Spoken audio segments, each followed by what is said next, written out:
सुर्खियों में आया सांसद राजीव प्रताप रूडी का एम्बुलेंस से शराब मिलने पर शुरू हुई सियासत। पप्पू तेजस्वी ने साधा निशाना। बीजेपी जेडीयू के गठबंधन पर फिर उठा सवाल। जेडीयू सांसद गिरधारी यादव ने बीजेपी पर लगाया आरोप, कहा बीजेपी नहीं चाहती बिहार में विकास। बाढ़ से बिगड़े हालातों का प्रभारी मंत्रियों ने की समीक्षा। पटना में डिप्टी सीएम तारकिशोर प्रसाद ने की सर्वदलीय बैठक। रोहतास अनुमंडलीय अस्पताल में मरीजों से अवैध वसूली का मामला। कोरोना जांच रिपोर्ट के लिए कर्मचारी लेते थे रुपए, जांच के आदेश। नीति आयोग की बैठक में झारखंड के सीएम सोरेन ने लगाया आरोप, कहा केंद्र सरकार कर रही सौतेला व्यवहार।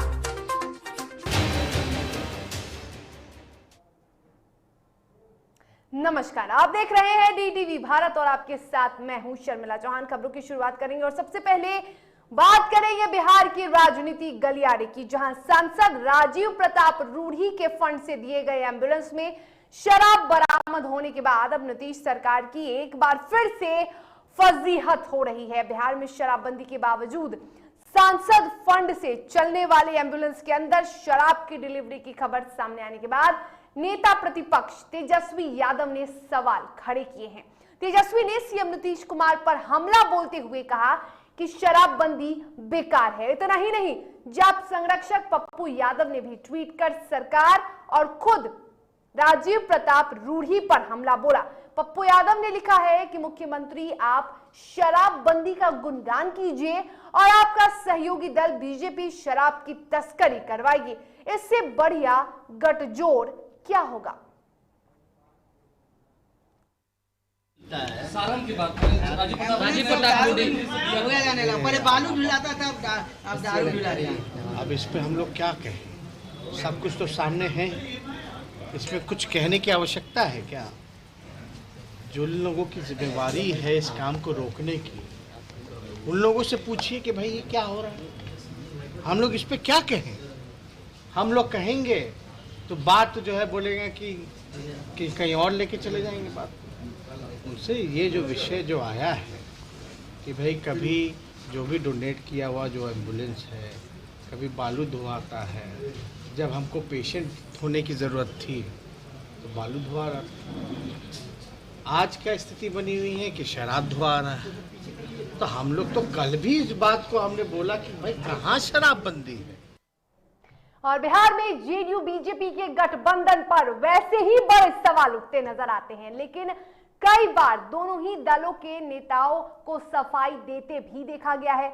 लेकिन एक बार फिर से जेडीयू के सांसद गिरधारी यादव ने बीजेपी पर हमला बोल दिया है। जेडीयू सांसद ने बीजेपी पर आरोप लगाते हुए कहा है कि बिहार में बीजेपी विकास नहीं होने देना चाहती है। जरा ये रिपोर्ट देखिए।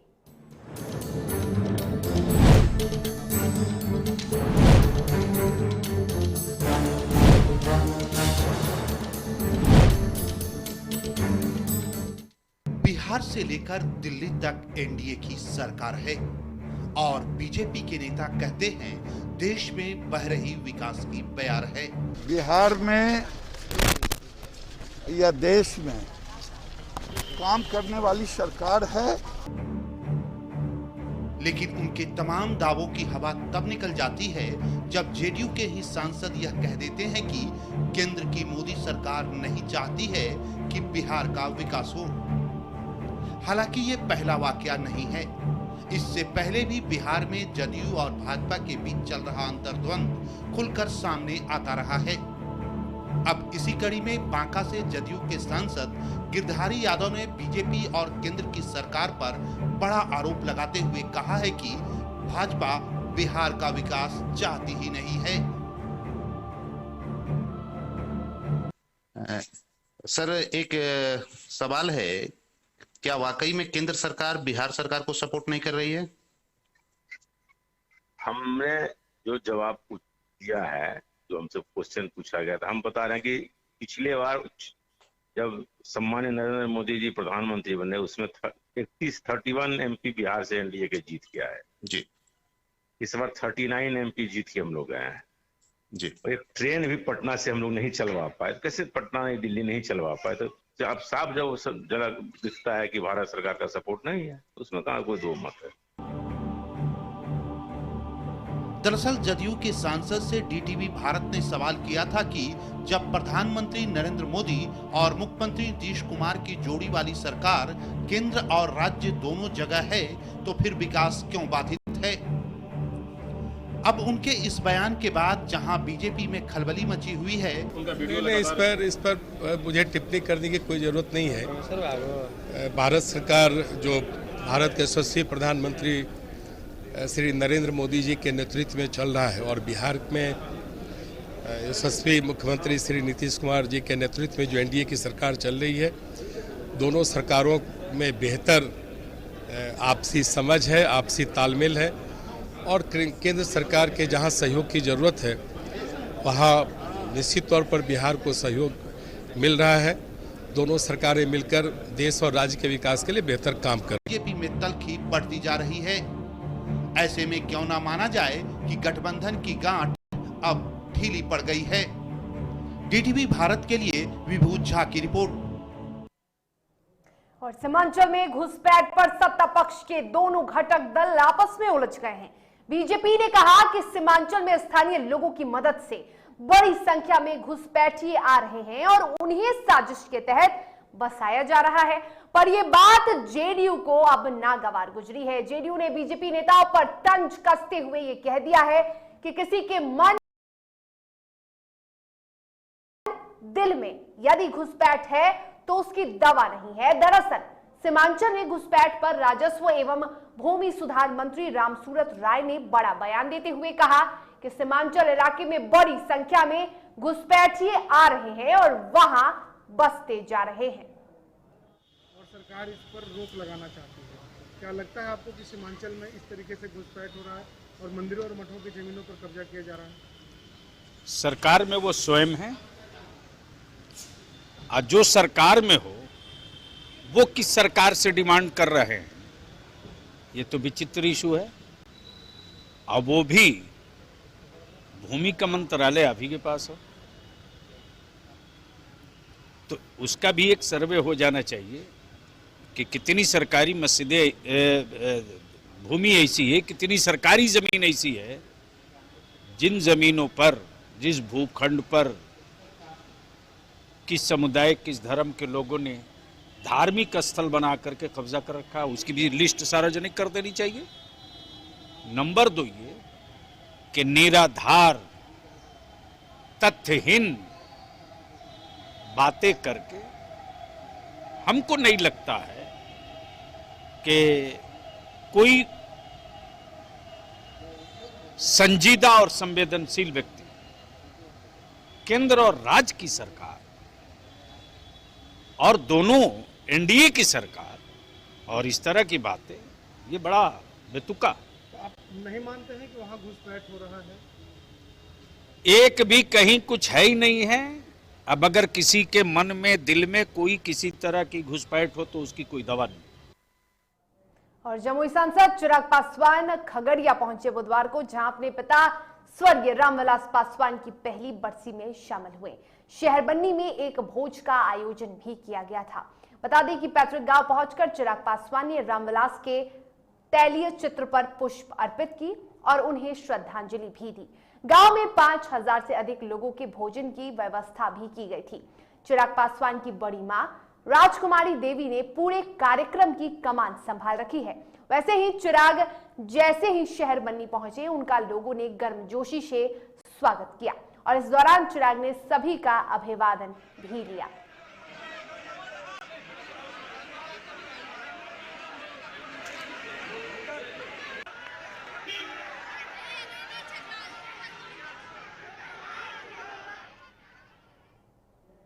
और दरभंगा में राजकीय कामेश्वर सिंह आयुर्वेदिक चिकित्सालय के 44वें स्थापना दिवस पर 8 ओपीडी और 15 आईपीडी का शुभारंभ पंचायती राज मंत्री सम्राट चौधरी ने किया।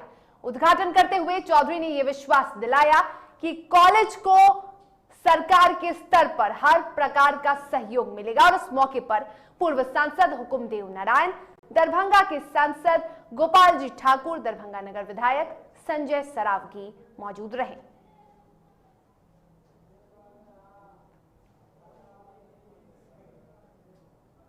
और पटना के ज्ञान भवन में बिहार के डिप्टी सीएम तारकिशोर प्रसाद की अध्यक्षता में एक समीक्षा बैठक हुई, जिसमें पटना जिले के सत्ता पक्ष और विपक्ष के विधायक, विधान पार्षद, सांसद मौजूद रहे। साथ ही पटना के जिलाधिकारी डॉक्टर चंद्रशेखर सिंह भी मौजूद रहे। बता दें, इस दौरान विशेष रूप से बाढ़ की विभीषिका को लेकर बैठक में चर्चा हुई।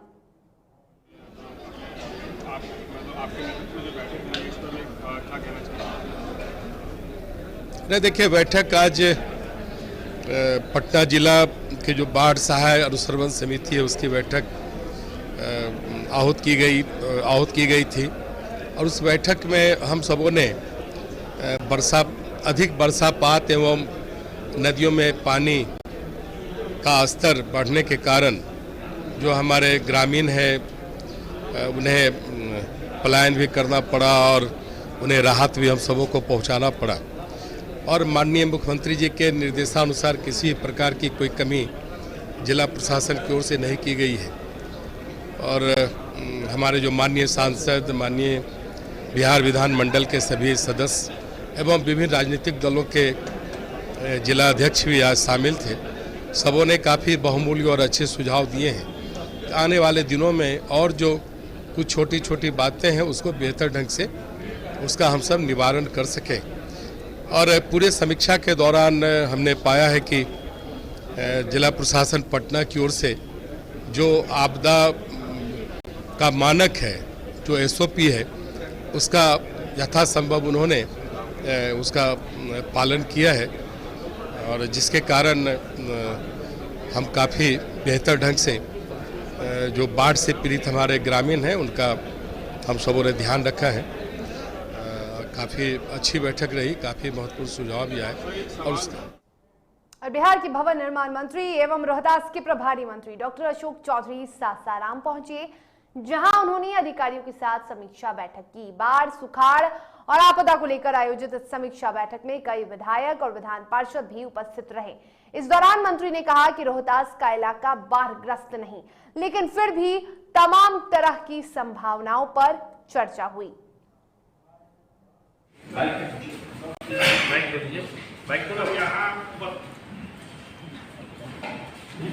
यहाँ जो पत्थर उद्योग था उसमें 50,000 लोग काम करते थे अदर स्टेट के भी, वर्षों से यह बंद। और जहानाबाद में जिले के प्रभारी मंत्री संतोष कुमार सुमन ने बाढ़ और सुखाड़ को लेकर समीक्षा बैठक की, जिसमें विकास योजनाओं पर चर्चा की गई। बैठक के बाद पत्रकारों को संबोधित करते हुए मंत्री ने कहा कि प्रभारी मंत्री होने के नाते मुख्यमंत्री के निर्देश पर सुखाड़ एवं बाढ़ की समीक्षा की गई। खाद की कमी को भी जल्द से जल्द पूरा करने का भरोसा दिलाया गया है। उन्होंने कहा कि हम तो चाहते हैं कि सभी दल मिलजुल कर बिहार के विकास में अपना योगदान दें। जो आपदा बाढ़ से जो उत्पन्न स्थिति है, चाहे सुखाड़ की स्थिति हो चाहे बाढ़ की स्थिति, जैसे माननीय मुख्यमंत्री जी ने हम लोग को निर्देशित किया था कि अपने प्रभार के जिला में जाएं और वहां पर स्थिति की आकलन फिजिकल रूप से करें, जो वस्तु स्थिति जो ग्राउंड रियलिटी है उसके आकलन करें।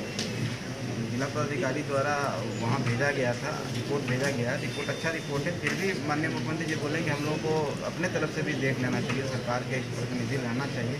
उसी स्थिति में आज एक बैठक बुलाई गई। हम लोग 2-3 जगह देखे हैं, अनैन में जाकर देखे हैं, गोनुआ में जाकर देखे हैं और वहाँ पर जो बाढ़ से स्थिति है, पानी का जल जमाव है, ये सब देखने के बाद फिर डिस्कशन हम लोग किए। माननीय विधायक जी का जो फीडबैक आया है उस फीडबैक पर भी हम लोग गौर करें। खबरों में वक्त है एक छोटे से ब्रेक का। ब्रेक के बाद खबरों के साथ जल्द हाजिर होंगे।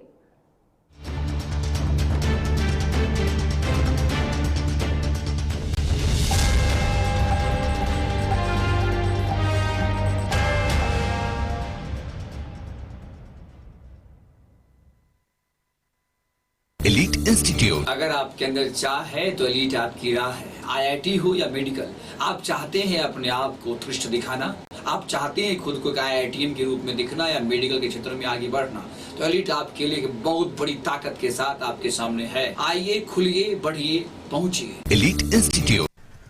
दादी, इतने सारे पापड़ बन गए, क्या करें? कच्चा पापड़, पक्का पापड़, एक्स्ट्रा पापड़, पापड़ इंस्टा पापड़, कक्कड़ दादी के छत का पापड़ विद ऑनलाइन प्रेजेंस बन गया धाकड़। फोन पे करके ऑर्डर ही ऑर्डर सब वाह हो गए इसको खाकर। कच्चा पापड़ पक्का पापड़, चंडीगढ़ टू चेन्नई बढ़िया सापड़। कच्चा पापड़ पक्का पापड़, एक्स्ट्रा पापड़ इंस्टा पापड़। बिजनेस बढ़ाओ इंडिया के फास्टेस्ट 4G के साथ, स्पीड से बढ़ो विद वी गिगानेट। घर चाहिए, मकान चाहिए कि चाहिए दुकान, या फिर चाहिए जमीन जायदाद, वो भी बिना ब्रोकर बिना कमीशन के, 100% लीगल। अधिक जानकारी के लिए देखिए हमारा खास कार्यक्रम बिल्डिंग बाजार।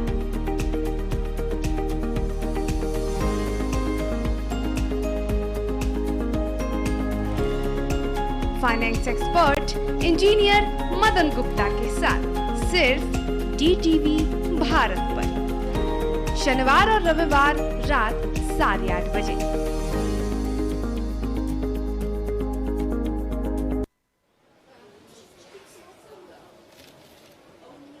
और ये रहा आपका बर्थडे गिफ्ट। पापा बेटा ये कैसा है? ये दुनिया क्यों न समझे, मेरी दुनिया बदल गई।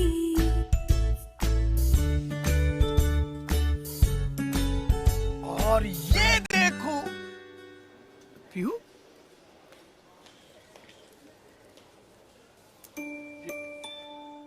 पीहू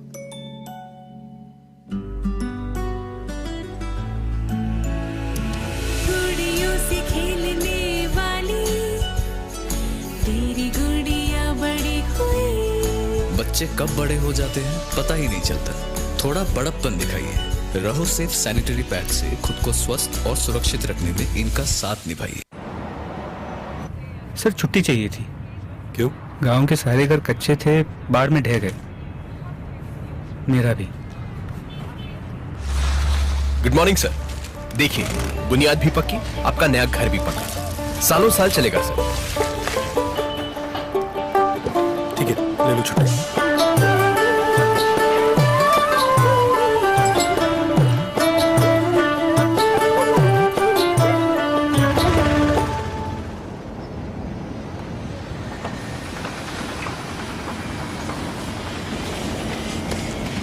लो हो गया घर पक्का,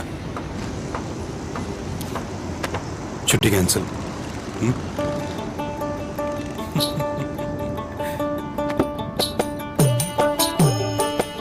सच्ची खुशी वही होती है जिसकी बुनियाद दूसरों की खुशी में हो। कोणार्क, खुशियों की बुनियाद।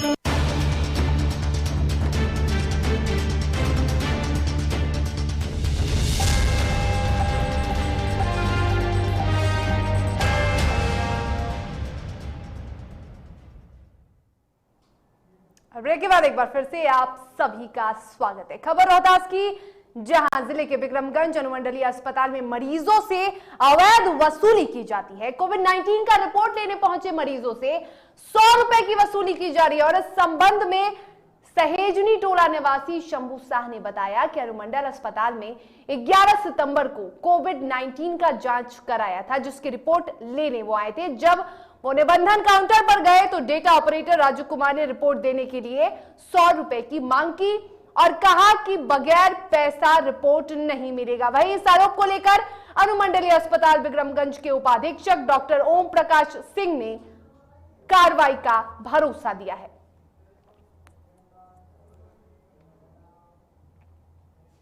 औरंगाबाद के सदर अस्पताल को मॉडल अस्पताल का दर्जा मिले करीब 6 साल से अधिक हो चुके हैं, लेकिन यहां मरीजों को मिलने वाली सुविधाएं अब तक नगण्य हैं। मरीजों को कभी बेड की तो कभी इलाज के लिए चिकित्सकों की कमी से बार बार 2-4 होना पड़ता है।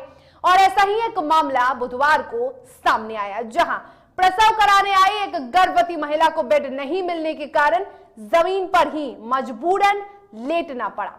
तब भी जब हाल में ही आधुनिक सुविधा से लैस नए प्रसव वार्ड का मुख्यमंत्री नीतीश कुमार ने वर्चुअली उद्घाटन किया था।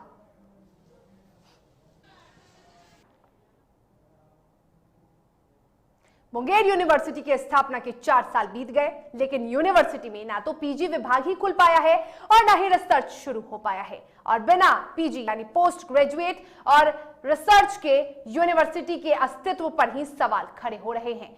वहीं इस असुविधा के लिए यूनिवर्सिटी के छात्रों में भी आक्रोश है, जिसको लेकर कई बार मांगों को लेकर प्रदर्शन भी हुआ। लेकिन अब नए कुलपति के पदभार ग्रहण करने के बाद छात्रों में एक नई आस जगी है। छात्रों का कहना है कि यूनिवर्सिटी का कुछ भला हो सकता है। जैसा कि आप अब जान रहे हैं कि मुंगेर विश्वविद्यालय 4 साल स्थापना काल हो चुका है, लेकिन अभी तक पीएचडी डिपार्टमेंट, पीजी छोड़ दीजिए, मूलभूत सुविधा की इतनी कमी है।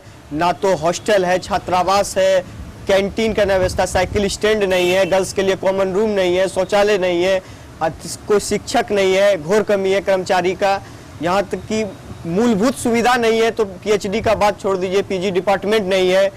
और जब आप वीसी के पास जाइएगा, प्रतिकुलपति के पास जाइएगा, तो वहाँ पे आश्वासन के अलावा कुछ नहीं मिलता। बेगूसराय में स्कूल प्रबंधन पर अवैध वसूली का आरोप लगाकर छात्रों ने जमकर हंगामा किया और प्रिंसिपल का पुतला दहन कर स्कूल के मेन गेट पर ताला लगा दिया। मामला डंडारी प्रखंड के राजकीयकृत +2 मध्य विद्यालय का है। छात्रों का आरोप है कि प्रिंसिपल के द्वारा 9 कक्षा से लेकर 9वीं से लेकर 12वीं तक के नामांकन में अवैध उगाही की जा रही है। नामांकन शुल्क की जगह 2500 से लेकर 5000 तक की उगाही होती है, और जब छात्रों के द्वारा इस संबंध में आवाज उठाया जाता है तो प्रिंसिपल द्वारा उन्हें चुप रहने का आदेश दिया जाता है।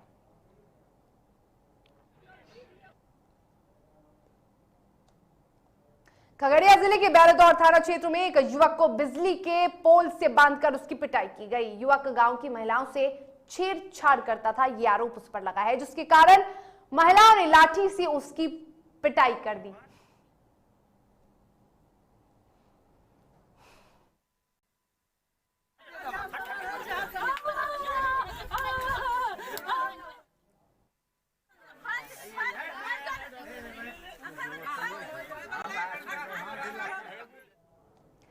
नालंदा के इस्लामपुर में एक किसान इंसानियत को ताक पर रखकर तालिबानी अंदाज में नजर आए। खाद की किल्लत को लेकर वे लोग सड़क जाम कर हंगामा कर रहे थे।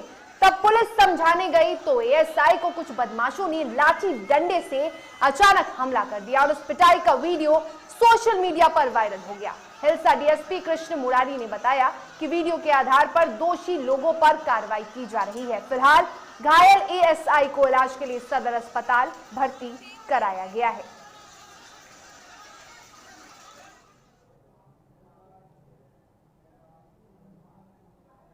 मुजफ्फरपुर के अहियापुर थाना क्षेत्र में एक मजदूर अपने घर लौट रहा था। उसी दौरान बस की चपेट में आने से उसकी मौत घटनास्थल पर ही हो गई।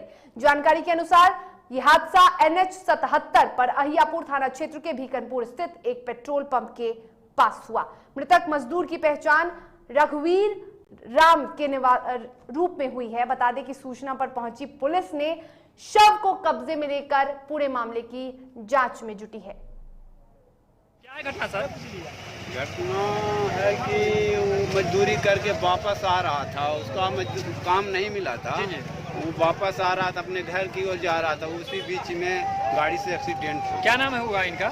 इनका नाम है रघुवीर राम। कहाँ के रहने वाले हुए सर? ये जपहा गांव के रहने वाले। अच्छा, तो ये घटना कितने बजे हुई है सर?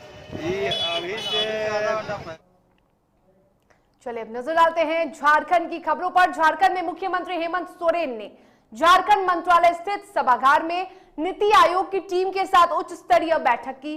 सीएम की अध्यक्षता में हुई इस बैठक में मुख्यमंत्री हेमंत सोरेन ने झारखंड के साथ हो रहे सौतेले व्यवहार से जुड़े मुद्दों को उठाया। इस दौरान झारखंड सरकार ने आरोप लगाया कि केंद्र उसके साथ सौतेला व्यवहार कर रही है। कहा जा रहा है कि राज्य को अभी केंद्र द्वारा 1.25 लाख करोड़ मिलने वाले हैं और प्रदेश में ही संचालित PSUS से 1400 करोड़ रुपए मिलने हैं। बावजूद इसके झारखंड के साथ अन्याय हो रहा है। साथ ही यह भी कहा कि केंद्र फिर DVC के बकाया भुगतान के लिए 1100 करोड़ रुपए काटने की तैयारी में है। और इतना ही नहीं, बैठक में जीएसटी, कोल कंपनियों पर बकाया, एससीए, कुपोषण, सिंचाई और जलापूर्ति, सड़कों आदि मुद्दों के समाधान पर भी चर्चा की गई। इसमें मुख्यमंत्री ने कहा कि शुरुआत अच्छी हुई, आशा है निष्कर्ष बेहतर होगा और संघीय ढांचा सशक्त होगा। दीनदयाल राष्ट्रीय शहरी आजीविका मिशन के तहत स्ट्रीट फूड वेंडर के लिए 2 दिवसीय प्रशिक्षण कार्यक्रम जमशेदपुर के सोन मंडप में आयोजित किया गया, जहां बड़ी संख्या में स्ट्रीट फूड वेंडर्स शामिल हुए। यहां एफएसएसआई के अधिकारियों द्वारा स्ट्रीट फूड वेंडरों को साफ सफाई से जुड़े कई अहम चीजों के बारे में ट्रेनिंग दी गई, उन्हें प्रशिक्षित किया गया। और सरायकेला के गम्हरिया क्षेत्र में बल्लभ स्टील कल्याण सहयोग समिति की आम सभा का आयोजन किया गया, जिसमें समिति का चुनाव संपन्न हुआ। 242 सदस्यों वाले समिति में 115 सदस्यों ने मतदान में हिस्सा लिया। अध्यक्ष और सचिव के चुनाव में किसी अन्य प्रतिद्वंदी द्वारा हिस्सा नहीं लेने पर अध्यक्ष पद के लिए नीलकमल महतो और सचिव संजय मंडल निर्विरोध चुने गए। वहीं अन्य पदों के लिए सुबह 8 बजे से लेकर दोपहर 3 बजे तक मतदान प्रक्रिया चली। मतों की गिनती के बाद परिणाम की घोषणा हुई।